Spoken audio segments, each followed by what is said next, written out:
د حق تکذیب کول دا د دې سبب دی چې ته به د حق نه مخ اړې. ولو آمنوا لاقبلوا علیه، که دوی ایمان راوړی وی په دې نو دوی به متوجه شوي دي آیاتونو ته. دویمه دا چې استهزاء او مسخرې کول په دین پورې دا د هغې اسبابو واجبو د عذاب نه ده، دا سبب دی د الله د عذاب د راتلو، او دا سبب دی د نږدېوالي د عذاب د الله. او دریم العبرة بهلاک الماضیین، سوچ پکار دی چې دا مخکني قومونه الله ولې برباد کړي دي. ومصارع الظالمین، دا ظالمان چې الله دې ځمکې ته راچولي عاد او ثمود دا ولې؟ ځکه چې پیغمبران یې نه منل، ځکه په پیغمبرانو پورې ټوکې کولې، ځکه چې په معجزو پورې ټوکې کولې.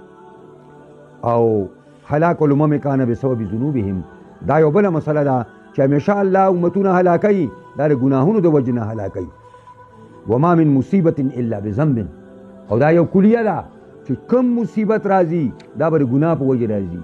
که یو مسلمان تیندک خوري که نه تیندک پوهېږئ په دې باندې، نو دا هم د لاسه څه شوي، معمولي څه شوي.